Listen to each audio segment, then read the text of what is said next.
story. This story is a story which happened with my wife's grandfather, Mr. Weiss of blessed memory, Rebbe Weiss, Rabbi Sichos Dov ben Yaina. He told me the story a number of times, and I wrote it down, I recorded it. And the story goes as follows. He lived in Los Angeles. There is where he came after the war, after World War II, after surviving Auschwitz, losing his parents, his grandparents, family members. He was first in a convalescent in Germany, and then he eventually came to America, to the United States, where he had an aunt in Los Angeles, who had invited him to come join Los Angeles. This is where he came as a young man, newly married to my grandmother, Mrs. Weiss.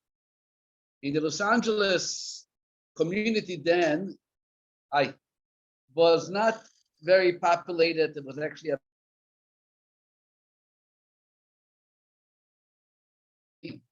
but they kept very strong together. And they had a rabbi. The rabbi's name was Rabbi Etner. Rabbi Etner had a shul that was called Kehilas HaCharedim, the community of the Charedim, of the religious Jews of Los Angeles.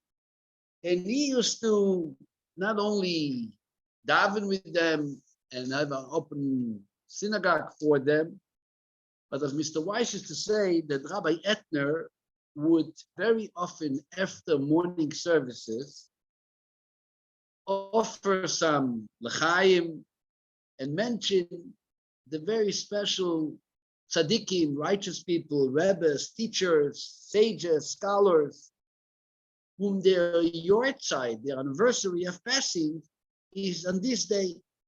He kept a calendar. Matter of fact, there is some books which collect and put together the yortzeits of different righteous people. So Rabbi Etner kept the calendar, and he would sit down with them and tell them stories, insights of those great people who their day of passing is this particular day. And it was like today, on the Jewish calendar, it is the 22nd day of Cheshvan. So he told them about a yortzeit of a Hasidic master who passed away in 1927 in Galicia, in eastern Poland, with the name of Rabbi Sichos Dov of Belz, known as the Rebbe of Belz. Belz is a original Hasidic dynasty in Galicia. Till today, in Israel, in America, in Montreal, there is communities of Belzer Hasidim. Even here in Seattle, for many years, in the 50s, in the 60s, even in the early 70s, there was a shoichet. Trying to remember his name now. That shoichet was also an original chassid of Belz. Rabbi Kornfeld always shares with me the name. I can't remember right now. He was a Belzer chassid. People used to live in Los Angeles and eat meat and chicken was slaughtered in Seattle because they relied on this shochet, who was a very reliable person. So either way, this Rabbi Sichos Dov of Belz, was not just a Rebbe for his own Belz community, he was kind of those Hasidic leaders which organized affairs on behalf of the Jewish community in Greater Poland. Actually, he had an organization called Machzikei Adas. Here, Machzikei Adas is the name of the synagogue in Seattle. But in Poland, there was a big, huge organization which tried to protect the needs and the welfare of the observant Jewish community in Poland. The Rebbe of Belz is yortzeit is today, the 22nd of Cheshvan.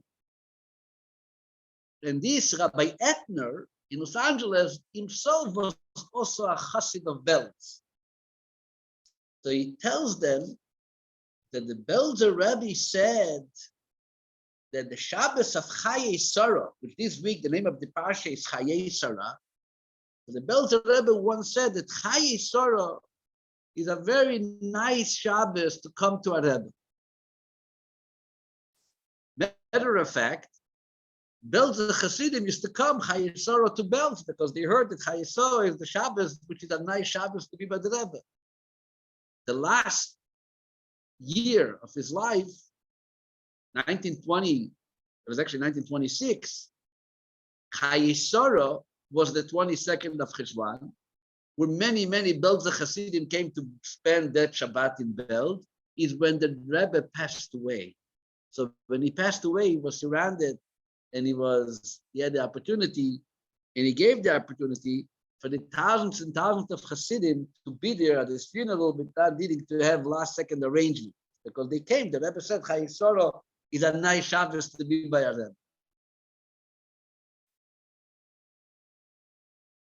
Press forward, now we are in 1981.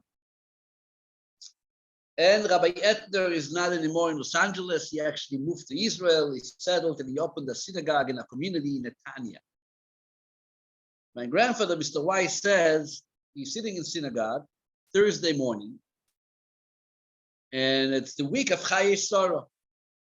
And suddenly it dawned on him that he remembered that once Rabbi Etner said that the Belzer Rebbe said that Chayei is a nice Shabbos to be by a Rebbe. Those who knew Mr. Weiss picks up the call, calls up the travel agent, and said, make me a ticket, so forth. I want to go tonight to New York to be for Shabbos Chayei by the Lubavitch Rebbe. And he got a ticket, and he's on the plane. And while being on the plane, as Mr. Weiss said, he always used to write on a letter, preparing himself and recording all these affairs of life, what's happening with them spiritually, what's happening with them physically, how business is, obviously how family is, how's his personal life in his relationship with God, and so on, what you write to a Rebbe. In addition, you always take with them, even I remember, you take with them a number of books on the plane. Books, I don't mean fiction, biographies. Books is books which carries insights of Torah, these types of books. And he was learning on the plane. He always loved to learn. He was very into learning. His car was like a driving library, and his office is loaded till today, still loaded with books all around. His house, books everywhere. This was his life. He was surrounded with books. He loved books. He loved studying. And he goes to the Rebbe, and he takes with him a number of Sfarim, a number of books. And one of the books he takes was also insights on the Parsha, commentary on the Torah by the Rebbes of Belz.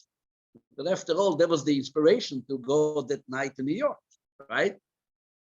And he looks on the inside of the Parsha, and he liked what he saw, and he writes it on the letter to the Rebbe, the Lubavitch Rebbe. He said, I want to share with you an insight, which I'm reading now, about the Belzer Rebbe. And he obviously wrote in that letter that the reason of his traveling is because the Belzer Rebbe once said that Shabbos Chayei is a nice Shabbos to be by a Rebbe. So he's writing the insight of the Belzer Rebbe. What is the insight that the Belzer Rebbe says on this week's Parsha? This week's Parsha is a big mazel tov. Everybody can say mazel tov. What's the big mazel tov? There is the first recorded shidduch, the first formal engagement with a matchmaker, with the whole procedure of a Jewish traditional shidduch, is taking place in this week's Parsha, the story of Yitzchak getting married to Rivka. And the Torah goes into every single detail on what took place in regard to that shidduch. starting with Avram calling his servant Eliezer and letting him know very clearly that I am sending you to Haran. I want you to bring me a girl for my son. That girl should be a family member, and make sure that she comes here because Yitzchak can never leave Israel. And if you read in the Parsha, you're going to read and read so many details that no other subject in Torah actually has the amount of details which this story of Chayei has. And it tells them what's going to happen and how things are going to happen. The interesting thing is that later, as the story evolves, and Eliezer is arriving in Haran, and he meets the candidate for the Chidah, and he's meeting up with their parents, and he tells them what happened and how it happened, and what the purpose of his mission. The Torah is not saying that he just told Rivka's parents that what Avram told them, and we can go back and see what Avram told them. Matter of fact, the Torah goes over yet again into every detail, but at this time, it's how how Eliezer is relating it to Betuel and to Lavan, which is Rivka's family. So we have all these details and specifics, how Avraham introduces that to Eliezer. And then instead of just saying, Eliezer said whatever Avraham told him, no. The Torah goes on and goes into very detail and specifying what exactly Avraham told them is what he tells now to Betuel. Yet, if you read it carefully, you see that he's changing a little bit here and there. Eliezer is not saying exactly every single word the way Avram said it to him. Matter of fact, there's one word that is used, and this was the question of the Belzer Rabbi that Mr. Weiss is writing on his paper, is a word which has a significant difference in the way Avram tells it to Eliezer, and in the way Eliezer is now sharing it with Betuel. What is the word? So we can see it. You have a Chumash in front of you. So we're going to just get into that little specific word. The Torah begins the story on chapter 24 in the book of Bereshit. The Torah begins, Avraham Zaken Baba Yamim. And Avraham was old, well, and in years, Hashem Berach Avram Bakoil, and Hashem blessed Avram with everything. This is the story of the Shidduch, which in some communities, they read this portion at the Shabbat Chatan. They actually read it from the Torah, that particular section, chapter 24. He calls Eliezer, and he makes sure that Eliezer understands that he has to bring a girl from where he came from Haran. He doesn't like the girls of Canaan. Just take a look. We're only going to isolate verse 7.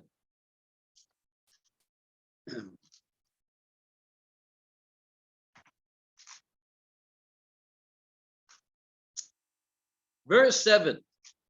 Let's start with verse 6. It's on page 110. Avram says to Eliezer, Shomer lecha pen tashi b'ni shomer. Be careful not to return my son there to Haran. Hashem Eloikei Hashamayim, Asher lekochani mi beis avi u'mieretz moladeti v'asher diber li. God, he says, Hashem, God of heaven, who took me from the house of my father, which is Terach, and from the land of my birth, which is Haran, who spoke concerning me and who swore to me, say, that's what Abraham says to Eliezer. Asher nishba li leimor, Hashem swore to me, lezaracho etenes haaretz hazois, that to you offsprings I will give this land, the land of Israel. That same God, says Abraham, who yishlach malachoi lefonecho. He will send his angel before you. Ishi livni misham, and you will take a wife for my son from there. What does the verse say? Eliezer is nervous, is concerned. She might not want to come. What is he going to do then? What does Avram say? Don't you worry. God is sending an angel. And that angel is going lefanecho, is going before you. He will take care of business. You are going to bring this girl. At the same time, he also cautions him on verse 8. If the woman will not wish to follow you, meaning you're going to find her for sure. But if she would decide not to follow you, then you shall then be absolved of this oath of mine. However, he tells him again, do not return my son there. Meaning at that point, we're going to go to the daughters of Oner, Eshkol, and Mamre. We're going to figure out another end. But he promises them an angel. What happens now when he meets up in Chorah with Betuel? Take a look how he records that statement to Betuel. Now turn your page and read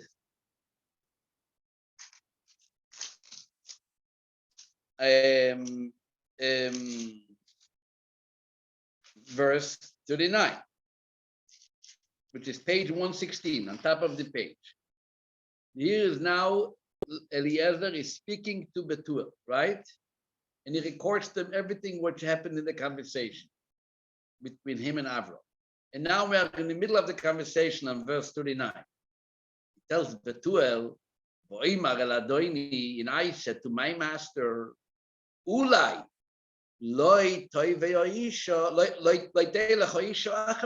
perhaps the woman will not follow me.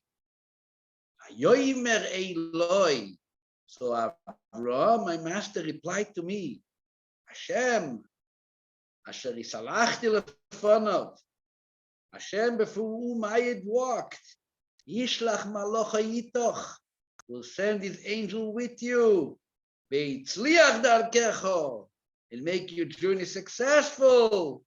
Belokachto isha livni mimishpachti umibeis ovi, and you will take a wife for my son, for my family, and for my father's house. You notice the difference? Yes. Very clear. What is the difference? The difference is I'll send an angel with you versus I'll send an angel before you. Very good. When Avram tells, what's his name? Eliezer, not to worry. He tells him because what? There is an angel which is going to go before you. What does it mean there's an angel going to go before you? He's leading the way. I'm just going to follow. It's all going to be taken care of by the angel. He's going ahead of me. Yet, when he tells Betuel what happened, suddenly he gets a little kind of hesitant about the angel going before me. Tells them, I am going, and the angel is going with me. Which, by the way, in Noach already, Rashi told us, it says by Noach, Et ha'elokim it'alech Noach, that Noach walked with God. And Rashi says that Noach needed God to support him. That's why God walked with him. Rashi says still that by Avram it's written, Avram went before God, meaning he was like initiating his service to God. He himself kind of developed his own righteousness. Clearly, there's a huge difference between with and before. Matter of fact, when you say with me, it indicates that I am doing most of the work. Yet, I have somebody who's supporting me. When you say that the angel goes before me, ahead of me, what does that mean? The angel is doing all of the work. I'm just following along. So the Belzer Rebbe asked in his commentary, and this is what Mr. Weiss is writing the question to the Rebbe, why is it that Eliezer changed? Why did he deviate from what he was told? Why did he move from what he was told? Ishlach malachai lefanecha, using the word itoch. I'm not going to go into what the Belzer Rebbe explains. He says like a very interesting Hasidic insight that kind of like Eliezer was kind of humble. He didn't want to say that the angel like took care of everything.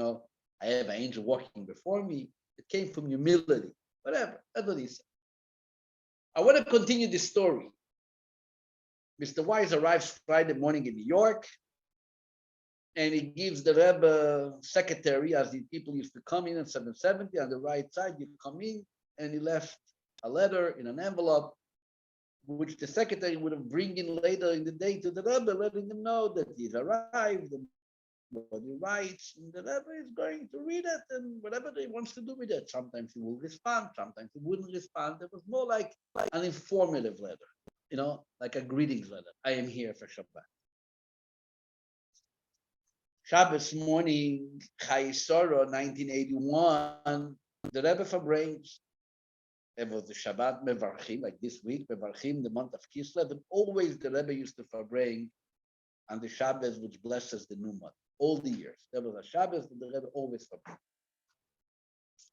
And the order of the Fabringen used to be talking one talk about Shabbos and other insight, a Hasidic discourse, and eventually at some point in the Fabringen, the Rebbe every Shabbat, specifically since 1964 after his mother passed away, every Shabbat he took one Rashi and developed a Rashi, insight into the Rashi, discussed the Rashi, trying to understand Rashi, and this became obviously through the years a very big, piece of artwork of the Rebbe's insight into Rashi. The Rebbe starts off the Rashi Sichos by saying as follows. There's an obvious question the Rebbe says. That comes, Avram tells Eliezer that the angel is going to go before you. Ishlach malachai lefanecha, before you. And Eliezer tells Besuel that the angel is, as Avram said, the angel is going with me. Ishlach malachai itoch. And the change is so obvious. Question the Rebbe says, surprising that Rashi is not trying to share some insight into such a question. It's a question that begs understanding, and Rashi's job is to explain it, and Rashi doesn't say anything. Mr. Wise is all excited. That's the question he wrote in his letter. But after the Rebbe finishes that talk, that Sicha, he used to stand on the left side of the Rebbe, but up there on the stage. He goes over with a little cup of wine and telling the Rebbe L'chaim, like kind of alluding that that's the question I wrote. The Rebbe says to L'chaim, there wasn't a time to talk yet. The Rebbe didn't converse with people. But the Rebbe says L'chaim, and then the Rebbe turns to him and he says, not only Chayei is a nice Shabbos. Every Shabbos is nice. Komarochet. Not only Chayei, meaning, I read your letter. Not only Chayei, every Shabbos is nice, and you should come off. That year actually used to come. He traveled every Shabbat Mevarchim from Los Angeles. He flew to New York to be with the Rebbe based on that order. So I want to talk a little bit about it and see how the Rebbe explains it. What is Take the Pshat? What is the meaning of Lefonecho versus Itach? Especially if you read the Parsha, you're going to see clearly that the whole experience that Eliezer is having is 100%, if we can call it a Lefonecho experience, an angel going before him. On the way to Choron, at the first meeting with Rivka, and ultimately when he meets with the family. On his way to Choron, you know how long it took him to get to Choron? 1 day. Less than a day. A couple hours. He arrived there, and it was very far from where Canaan was. And he arrived there, it took him a time to get organized. He had to organize the camels. He took with them 10 camels. 10 camels. Why did he take 10 camels, by the way? You know why he took 10 camels? Yes. Huh? He had gifts for. No, gift was not 10 camels. Gift was a little piece of jewelry. And Avram's gift, Avram did promise that he's going to give everything for that son. He gave him a cashier's check. Everything was signed up for him. And that goes into your wallet, into your pants. What was the reason for 10 camels? So some commentaries, talking about the yearly commentaries, some Rishonim say that it took 10 men to make the blessing of betrothal. With the kat kiddushin, you need to have a minyan, right? You have to make a bracha because he acted as a shaliach. He acted as a not only as a matchmaker. According to many commentators, he acted also as an agent on behalf of Yitzchak. He gave you the ring on behalf of Yitzchak, which you're allowed to do. You can betroth a woman on behalf of the person who sent you. Reuven can give Rachel a ring to be betrothed to Shimon. It's called agency, shlichut. But to make the bracha, you need a minyan, the blessing of marriage, bekat kiddushin. So some say that's why he needed a camel, 10 camels to get 10 men for the minyan. Some say that he needed the camels because he needed to go back with Rivka. And Rivka did not only come by herself, she came with a bunch of maids. So he needed some camels to schlep the whole chabura. He can't be alone with a woman. He has to get some other people. There were other girls. So either way, it took him time to prepare the camels, to settle them, and to start traveling. And on the same day, he goes, as the Torah tells us, and is, lo and behold, in, what's it called? In Choron. Before he arrives, he makes himself a sign. He prays. And he makes a sign. And the sign is that he's going to come to the water. And by coming to the water, he's going to see a girl, which he's going to ask her, can I have some of the water you drew? And she's going to tell me, not only you, but I can also ready to offer water to you camels. That's going to be the sign that this girl is Kayan and she belongs to the family of my master Avram. It's all about midot, good attributes. What happens to that prayer? How long did it take from that prayer to be offered until the girl came out? Almost immediately. Nothing. Before he even had a chance to finish praying, she was already there. That means that she left their house before he even began praying. Who is organizing it? The angel. There is an angel with a hat. And later, when they come to the house of Bethuel, and he's talking to them that he wants to take their daughter to get married.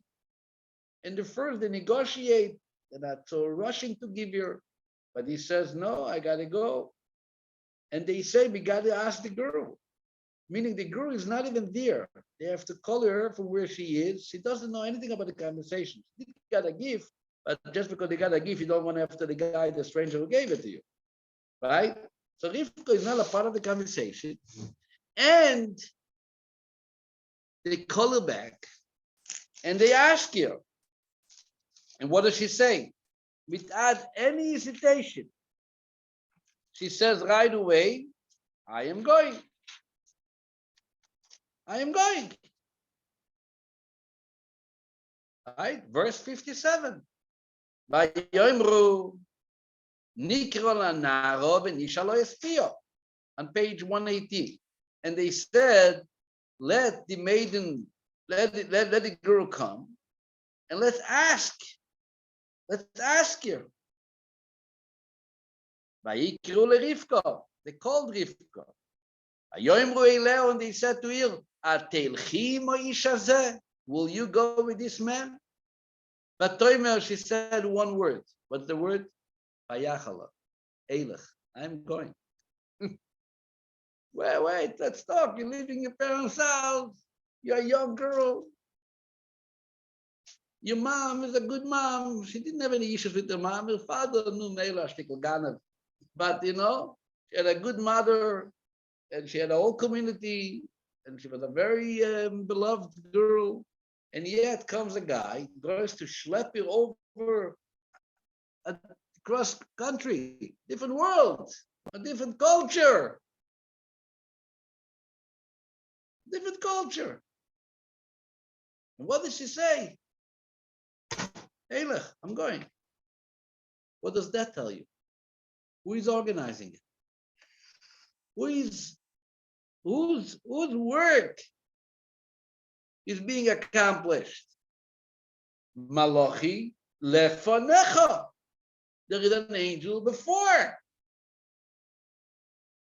So obviously the whole story happened exactly the way Avram told it to, what's his name? Yes. To Eliezer. And yet Eliezer says that, Ito. And the answer is a simple answer. If Eliezer would have sit down with Betuel and tell him right away, Betuel, Avram already ensured there's an angel that goes before me. And now let's talk about your daughter. What would Betuel's response be? You coming to negotiate with me? You're telling me that everything is taken care of. You know what? Let me figure it out myself. I don't want to talk to you. And he might challenge the whole thing. Maybe marry you off to someone else. Who knows what he can do? You don't give out the secret. I can tell you a mistake that Rabbi Farkash made in his life. One of the mistakes. Probably I made other mistakes too. But I will tell you an interesting story. I don't know if I shared it with you, but my family knows this story. Years ago, I'm talking in the maybe second or third year I'm here in Seattle. So this goes back 25 years ago. I am walking around Microsoft campus, right down the street, 156. There wasn't as many buildings they have now. The building, first of all, were only on the east side of 156. There was no Microsoft buildings on the west side of 156, right, David? It was whatever. That was building, but not that many. And I'm making my rounds. Why am I making my rounds? Because to get into the building, you have to have a security pass. You have to be an employee or somebody invites you. The doors are not just open. I walked around and hopefully that I will meet a Jew. I will meet someone. I can ask him, he's Jewish, or he's going to see me. I definitely look Jewish, right? Maybe he's going to ask me, what are you looking for? And then I can develop a contact. Which the original contacts, that's how they all were established from those circling around the campus. There walks by a Jew. He had a look, he was like, he looked tough. Later I found out he's not so tough, but he looked pretty tough. Some bandera over his head, it looked like one of those motorcycle guys. He goes and he goes like this, and he nods with his head to me, and I'm nodding back, and I say, "You're Jewish." He says, "Sure," and then he turns to me back, and he asks me, "Did you ever hear about the Baal Shem Tov?" Took him a little while to pronounce the word Baal Shem Tov properly. Baal Shem Tov. I said, "Sure, I did hear about the Baal Shem Tov. I'm actually studying his insights, and I hope to follow his ways of life. What do you know about the Baal Shem Tov?" I turned the question around.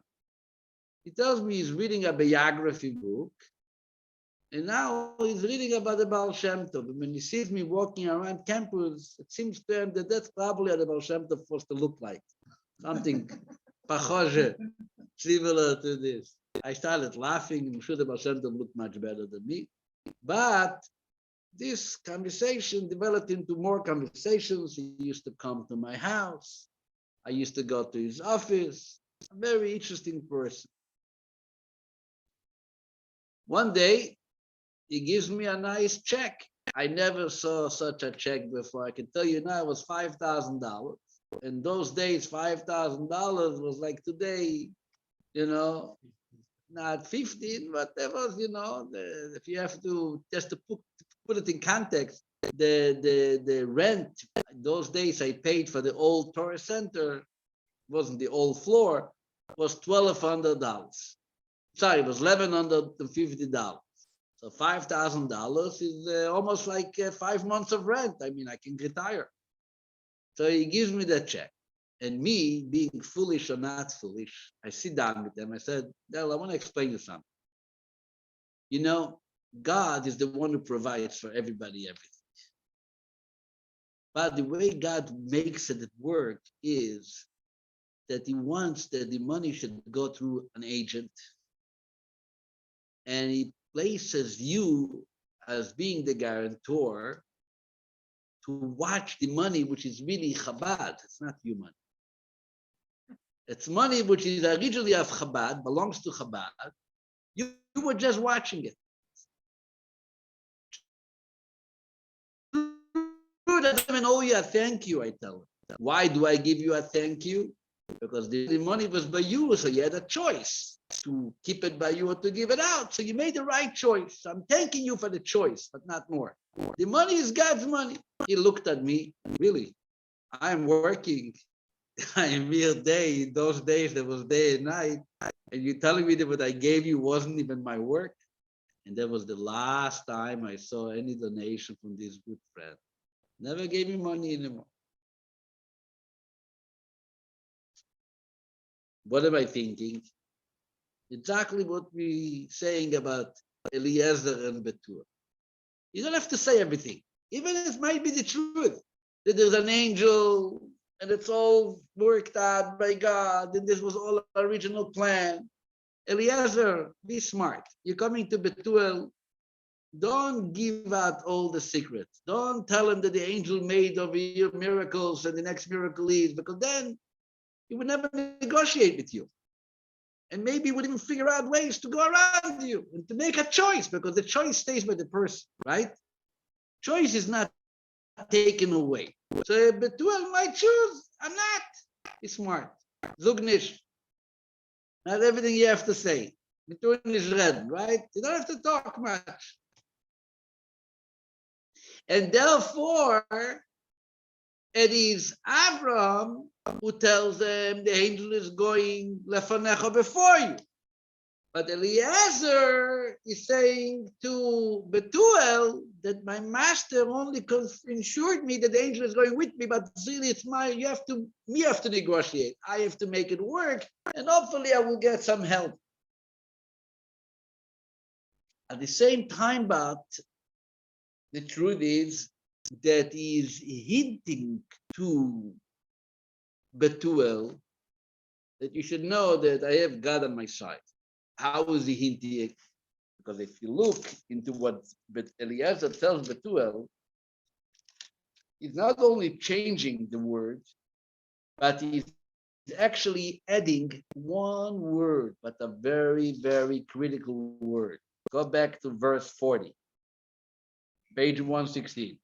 He tells Betuel, "Vayomer Eloi, my master said to me," who is the master? Avram said to me, Hashem, Asher italachti lefanov, God, who am I walked by it followed, Ishlach malochai itoch, he will send his angel with you. So we already pointed out that with you is not in front of you. But then he adds two words, Veitzliach darkecha, and make your journey successful. You go back to what Abraham is telling Eliezer, he never tells them those words, and the journey will be successful. He doesn't say it will be successful. Obviously, if the angel is going before you, so included in that statement is you're going to be successful. But he doesn't use the word successful. Eliezer does mention the concept of itzliach. By that, Eliezer is alluding to him that there is a power which works for me and perhaps ahead of me and before me. Because this is really the term of hatzlacha, success. In Judaism, you know what hatzlacha means? Something that it goes above and beyond everything you put into that success. If you work and you make something happen with you work in accordance to your efforts, that's not called you are successful. You had accomplished what you had invested. You put in effort and you got your paycheck. That's not called being successful.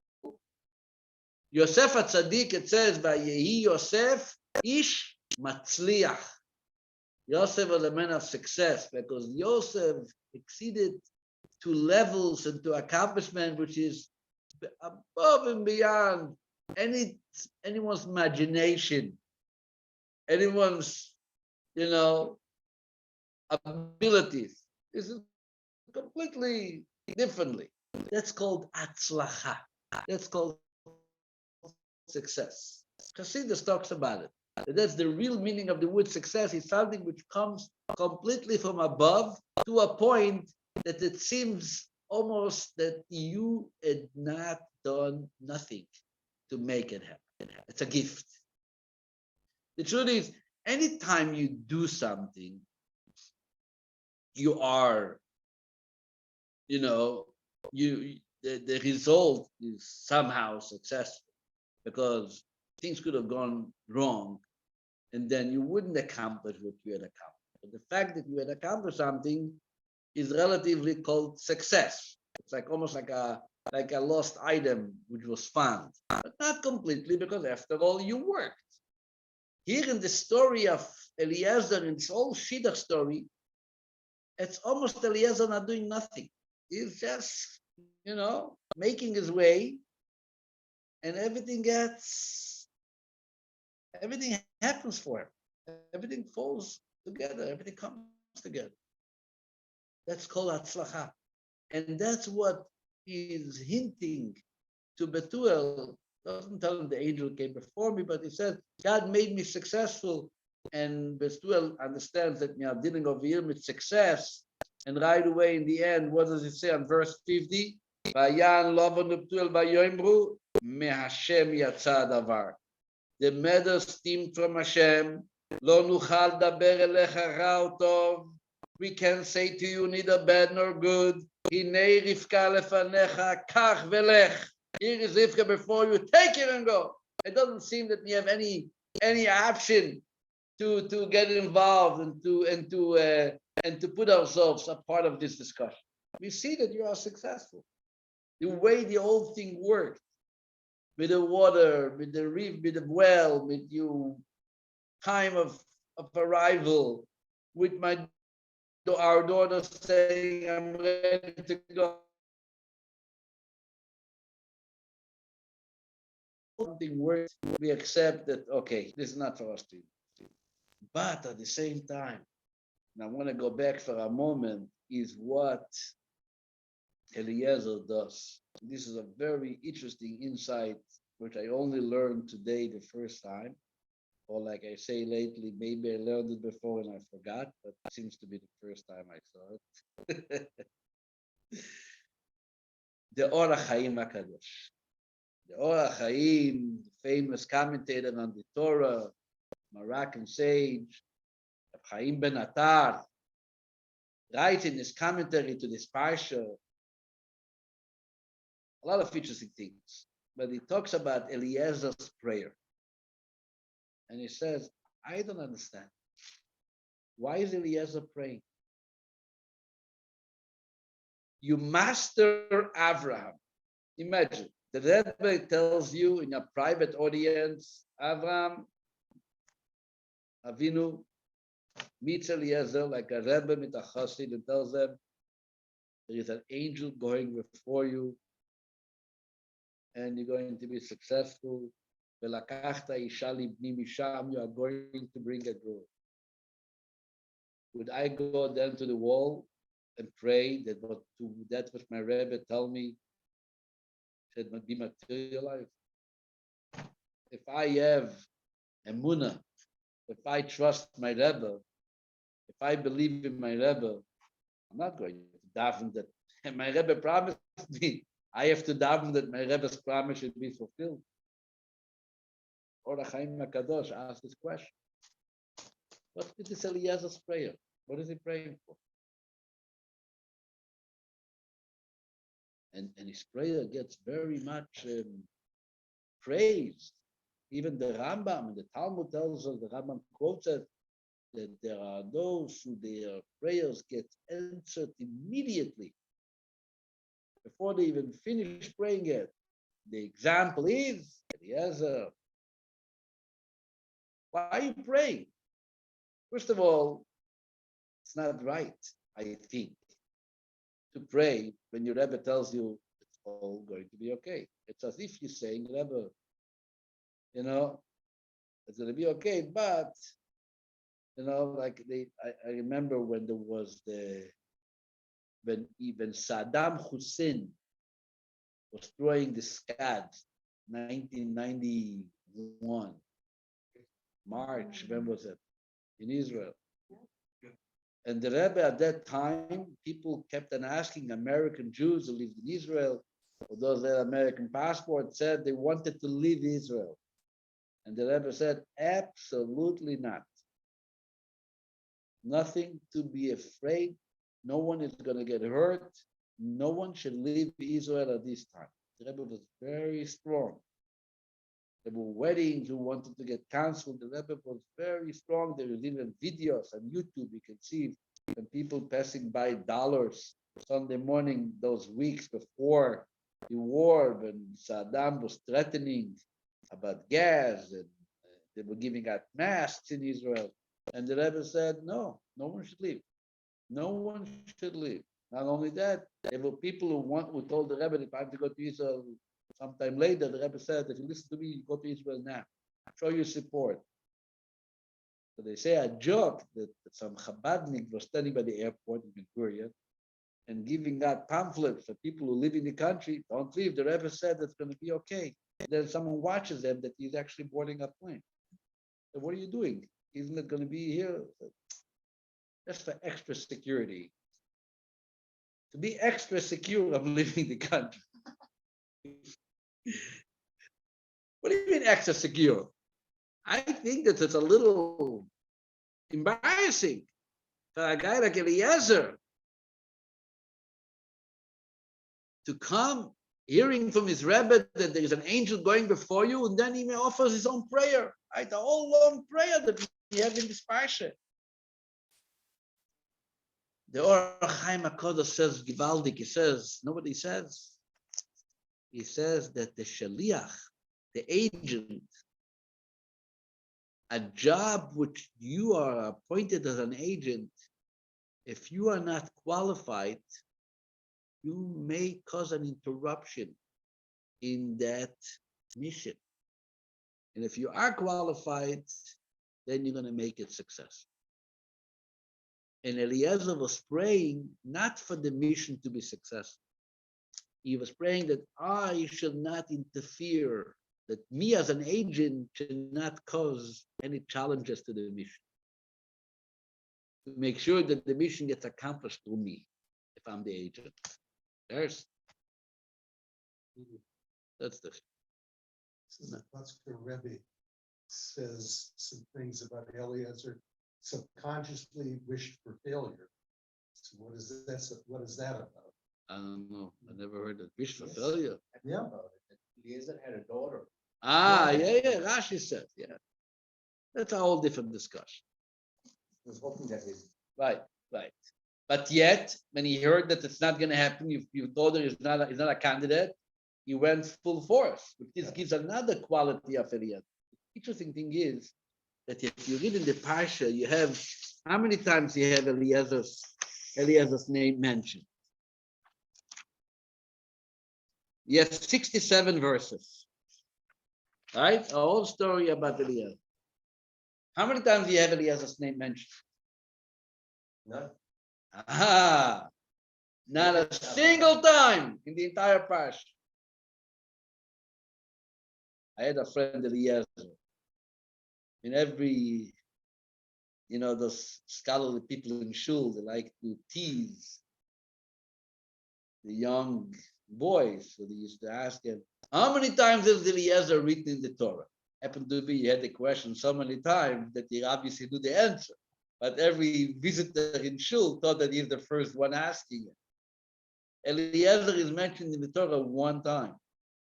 Last week, the Mesek Eliezer. That's it. Later, Moses has a son, Eliezer. Mention him twice. But it's not the same. Eliezer, the great Eliezer.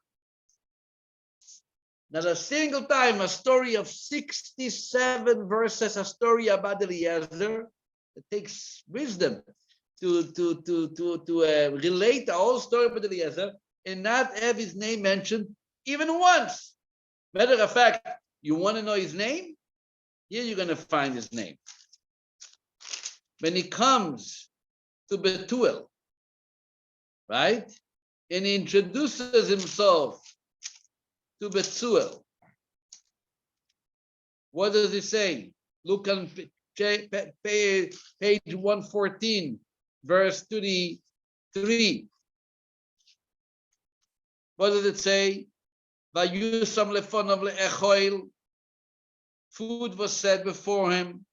Vayomer, and Eliezer said, Lo ochal, I'm not eating, ad im dibarti dvorai, until I have spoken my piece. Vayomer daber. So he says, speak. Vayomer. Then he said, what did he say? What would you say? You're starting to speak. What should you say? My name is Eliezer, and I am the servant of Avram. Right? That's what you should have said. Right, David? You know exactly. Vayomer, verse 34. What does it say? 3 words. You want to hear my name? I will tell you who I am. Eved Avram Anoichi. A servant of Avram am I. That's my name. I have no other name. What's a name? A name represents the essence of the person, the identification of the person. The name says who you are. What am I? Eliezer says, I will tell you who I am. Let me start. Let me introduce myself. Imagine if I would be a real shliach and I'm coming at a meeting, a federation meeting, all kinds of meetings, being invited. And everybody gets up and introduces himself. One guy said, my name is Michael. One guy said, my name is Shmerel. Rabbi Farkash gets up. How should I represent myself? A rabbi of the East Side Torah. No, not even. I am the Lubavitcher Rebbe's emissary. Now I want to talk to you about, what's your name? My name, what, the passport name? Oh, look it up in the passport. I'm giving you my real name. 67 psukim, and the only name is known is Eved Avram Anoichi. I am the servant of Avram. That's my name. This is Eliezer. Two things about Eliezer, the Bible says. Two conditions. Number one is completely bebittul, is completely self-nullified to Avraham Avinu.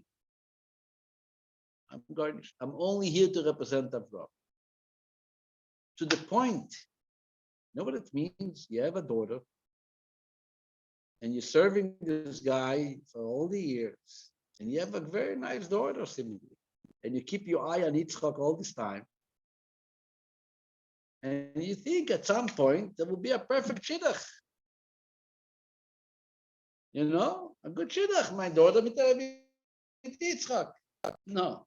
Imagine you have this great philanthropist, one who donates all this great money to the Chayei, to the yeshiva, and he has a daughter, and his name is Reuven, and he comes to the yeshiva, and he asks the head of the yeshiva, who is the best boy in the yeshiva? The head of the yeshiva says, here, this guy over here in the corner, his name is David, he's the best guy. Okay, I want him for my daughter. Goes by a couple of days, and Reuven hears that Shimon's daughter is engaged to David. Reuven comes into synagogue next morning, and what does they say? Guys, mazel tov, big news, let's say l'chaim. What happened? Everyone thinks, oh, his daughter is engaged. No, Shimon's daughter is engaged to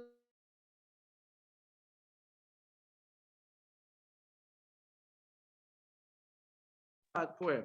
Would that make any sense? I mean, it can happen. You have to be a very, very humble person to come in and to express so much simcha and joy on behalf of somebody else's success, especially when you are in need for that too. A very high level. And this is exactly what's going on over here. Eliezer, not only is he putting all the effort, he could have come home. Eliezer could have come back and said, I tried. Nobody wants to come. Almost at someone. She also said, no, I'm not going to live in Canaan. I'm not moving to Mosware. And what would Abraham say? No. Maybe take your daughter. There's no other option. But Eliezer was alive because the angel was with him. Oh, it's not that. He could have. He has choice. He didn't want to lie. He's Ebed Avram. He's Avram's servant. I am here to serve my master. It's more of an agent than a father. I'm interested more about Avram than I'm interested about me and my daughter. This is my life. All different opinions. The biography of what time is now? Time. Very good. So remember, everybody, 28. that Ishlach Malochi lefanecha, that we have an angel that goes before us, and the angel that goes with us is only with us because he also goes before us, so he's also with us. That's why it's not called a lie. When you tell someone the angel is going before you, obviously he supports you. So you can say itoch. If someone says the angel is going with you, then I don't know if you can say before you, because it's only with you. But if somebody tells you and assures you that the angel is going before you, then obviously the angel is with you too. It's all included in Abraham's words. And that is the story of Eliezer's success. That's the secret of the matchmaking of Eliezer. He knew and he felt and he believed the angel is going to take care of that. And that's why he was taken blessed with a good shidduch for Yitzchak. Yitzchak and Rivka were a very good shidduch. Very good. They were really, the Torah says, today in America, the word love is so cheap. It doesn't mean garnish with garnish. And the Torah, obviously, first time introducing the concept of love is Yitzchak and Rivka. Take a look on page 120, verse 67. That's the end of the story. The end of this whole story, the end of this chapter, of chapter 24, ends up, Vayevieo Yitzchak, and Yitzchak brought her into the tent of Sarah, his mother. Vayikach es Rivka, he married Rivka. Vatehila leisha, and she became a wife to him. Vayehoveo, and he loved her. And then he found comfort by Nochem Yitzchak Achayimai. But by the way, when did the love come? He took her in, he married her, he became his wife, and then came love. It's almost shugash that I have to make sure that I'm in love before I'm marrying her. Before she becomes my wife, it's a bubemais. That's for the books, it's for Hollywood, in the movies, fantasy. Here you have the story of love. Love is stage number 3, not the introduction to. But he loved her. Torah says he loved her. It all came from that story of having Hashem before you, Hashem with you. That's the only way it works. Thank you very much. Thank you. Have a good shidduch, everybody. Those who get to get married should get married. Those who are married should be married and stay married. A good Tanakh. Thank you all for coming, for joining. Thank you, Rabbi. Any questions? Thank You're you. very welcome. Thank you. It's very good. I had a question, Rabbi. Yeah. When Eliezer went to Bethuel's house and Bethuel then said, yes, if this is from God and everything, go. But they were idol worshippers. How could they be idol worshippers if they accepted God? When you see, that's exactly the thing. Sometimes you see that you cannot ignore. You can be an idol worshiper, but when you see the reality, you can't ignore it. They saw exactly how it was. But they didn't leave the idol worship. No, that's also the point. You can believe and still skip to the idol worship. It's also a part of the problem. That's why it's not enough to believe. You have to internalize it. You have to learn. You have to study it. You have to be a part of it. Exactly. And also, Eliezer was one of the 10 people who went to heaven in their body. There's all kinds. The details about this Eliezer life goes in all kinds of fashions. Anybody else wants to say on the Zoom something? Open yet? Want to share something? You're ready to hear? Want to make a I think comment? I'm a bit confused by the name. If Eliezer's name is not used in the whole of that Parsha, how do we know his name's Eliezer? Last week we were told. Last week his name is mentioned the only time that Abraham had a servant, and he called him Damesek Eliezer. Eliezer, my servant, the one who is spreading my teachings, etc. That's in Parsha Lech Lecha, 2 weeks ago actually, not last week. And then it continues talking about the same servant. But the idea is that even though he has a name, when you speak about his representation of Avram, he doesn't want to not be known by name. He wants to be known as Avram's servant. That's who I am. Mhm. That's my real name, representing Avram, not me. Thank you. Alemayesh. Yes, please. Question about angels. Angels, yeah. Yes. If the angel is before him and is putting everything together, he's dealing with people's choice and whatever. He cannot change somebody's mind if they, if the girl didn't want it. An angel doesn't take away your choice. An angel is just offering support and taking care of business when needed. But it doesn't change people's. Can you have somebody have a dream about, I'm gonna meet somebody at the well today? No, it could, but not necessarily. Usually the idea of the angel in Judaism is to take your work and to polish it up in a way to present it to God. That's what the angel does. Because we are physical, and the angel is like taking care on the physicality and the thing. It is like cleaning it, polishing it, organizing it, making sure that Hashem is ready to be presented before God. And obviously on the trip back, was the angel with them? Sure. Not only the tree back, the fact that they came in and right away she met Yitzchak in the field also didn't take any time. He's also a part of the angel going before him. But it didn't, Must have taken more than a day to come back than it did. Could be, but Eliezer is right here and then. It's also the angel making his work. Okay, my friend, aber gute Nacht. Go take a little rest, a little sleep, stay warm. Yeah. Laila Tov, Arnold, you look a little tired today. You okay, Really? right? Bit tired, yes. Geh schlafen a bissele. Geh schlafen a bissele.